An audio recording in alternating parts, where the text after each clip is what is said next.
আসসালামু আলাইকুম। আশা করি সবাই ভালোই আছেন। আলহামদুলিল্লাহ আমিও ভালো আছি। এই যে মুরগির রোস্ট রান্না করব, এই জন্য আজকে কী কী দিব এটা দেখাই দিব। এই যে এখানে 1 কেজি আমি মুরগির মাংস নিছি। আপনারা চাইলে বেশি কম নিতে পারবেন। তো প্রথম অবস্থায় আমি এখন দিয়ে দেবো একটা লেবু চিপা।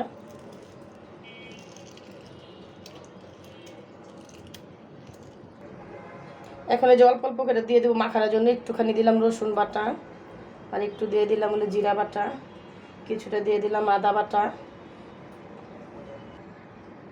এই যে অল্প কিছু দিয়ে দিলাম মরিচের গুঁড়া। আপনারা চাইলে কাঁচামরিচ বাটাও দিতে পারেন। আমার কাছে আছে, কিন্তু কাঁচামরিচ বাটাটা আমি দিব না, কারণ আমার ছেলের জন্য। এই যে একটা গুঁড়া, দারচিনি এলাচির গুঁড়া, এই গুঁড়াটা আমি সবসময়ই দিই। তো এটা মনে হয় না দিলে আমার কাছে মনে হয় যে গোসি রান্না করি নাই, এই জন্য এই যেটা দিয়ে দিলাম। মুরগি হোক আর গরু যেটাই হোক। আর কিছুটা লবণ দিয়ে দিব। এই যে এখন লবণ দিয়ে আমি কিছুটা মাখায় রাখবো কিছুক্ষণের জন্য। এই যে মাখানো হয়ে গেছে। তো এখন আমি এটাকে রাখিয়ে দিব আধা ঘন্টার জন্য রেস্টে। আপনারা বেশি চাইলে আগের দিন রাত্রে মাখায় রাখলে বেশি ভালো হয়। যদিও গতকালকে আমি আলসামি করে মুরগিটা মাখায় রাখি নাই, তো এখন মাখায় রাখলাম। তো আধা ঘন্টা থাকুক, আধা ঘন্টা পরে ফিরে আসতেছি। এই যে আমি রোস্ট যেটা ঘরে রান্না করি, আমি কিন্তু ওরকম কোনো মশলা দিই না। এখানে জয়ত্রী, জয়ফল, আর এই যে জয়ফল আমি 3 ভাগের 1 ভাগ নিছি, আর জয়ত্রী আর এখানে পোস্তদানা নিছি। আমি কিন্তু এটাই দিব। আর বাদাম বাটা আছে যেহেতু, এই জন্য আর বাদামটা বাটবো না, এটা এখন বাইটা নিয়ে আসতেছি। এই যে আগে থেকে ফ্রাই প্যানে তেল ছিল, ওই যে আমি রোল বাচ্ছিলাম, এই জন্য আমার ছেলের রোল বাজিয়ে দিয়েছিলাম। তো এখানে এই তেলের ভিতরে দিয়ে দিতেছি। এই যে আজকে ভাবছিলাম যে মুরগিটা অন্যভাবে রান্না করবে, যেন ছোটো ছোটো পিস করছি, রোস্টের পিস করি নাই। এখন ছেলে তো খুব বাহানা করতেছে রোস্ট খাবে, এই জন্য ভাবলাম যে ওকে রান্না করেই দিই।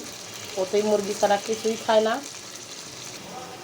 এই যে আমি জয়ফলের একটু ইয়ে করছি, পাটায় বাটি নেই, ব্লেন্ডারেই করে নিছি। তো এই জন্য পানি যে একটু খলাই দিয়ে দিলাম পানিটা। তো আমি যখন মুরগি রান্না করবো, এই জন্য মানে মুরগির রোস্টের মশলাটা আমি বানাই নিচ্ছি। এখানে হলো সব বাটা নিচ্ছি। এখন নিয়ে নেবো জিরা রসুন বাটা, এখানে দিয়ে দিলাম কিছুটা আদা বাটা,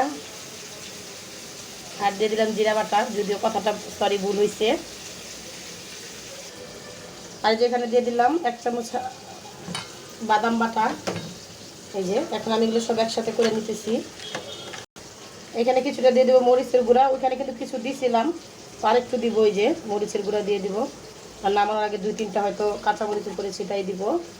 তো টক দইটা আমি এখন এখানে নিয়ে নিচ্ছি। কিছুটা দিয়ে দিলাম লবণ।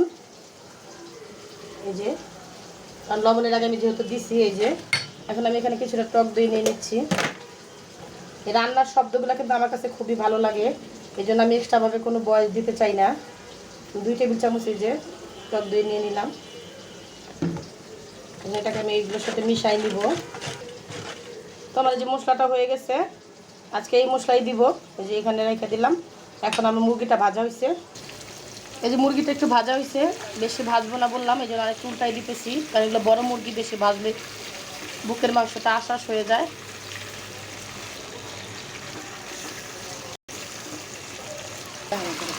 এই যে মুরগিটা ভাজা হয়েছে, এখন মুরগিটা উঠে ফেলতেছি।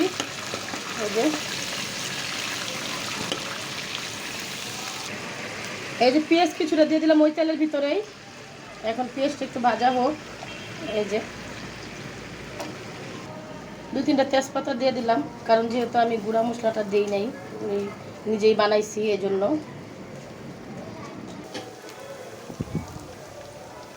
এই যে পেঁয়াজটা ভাজা হয়েছে, এখন এই যে মশলাটা যে আমি আগে থেকে করে রাখছিলাম, ওই মশলাটা এখন আমি দিয়ে দিব। এই যে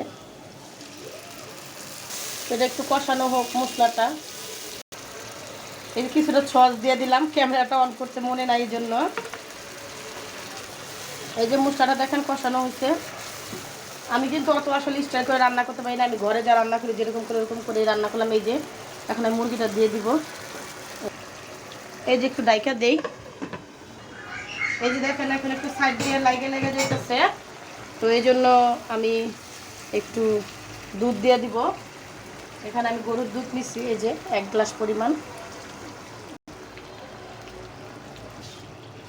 এই যে দুধগুলো দিয়ে দিচ্ছি, এখন একটু সিদ্ধ হোক, এই জন্য আমি ঢাইকা দিব। পরে আমি বেরেস্তার কিছুটা চিনি দিয়ে দিব। ঢাইকা দিল, এই যে এরকম হয়েছে। এখন আমি কিছুটা চিনি দিয়ে দিব। এই যে 1 চামচ চিনি দিয়ে দিলাম। এই 3-4টা কাঁচামরিচ দিয়ে দিলাম। এই যে বেরেস্তা দিয়ে দিলাম কয়টা উপরে। আজকে অনেক সুন্দর হয়েছে কেমন জানি। আমিও যদি মিথ্যা কথা বলবো না, আমি কখনো ওই যে দুধ দেই না, আমি টক দই দিয়ে রান্না করি। তো আজকে দিলাম, দেখি আপনাদেরকে দেখাইলাম কেমন হয়েছে।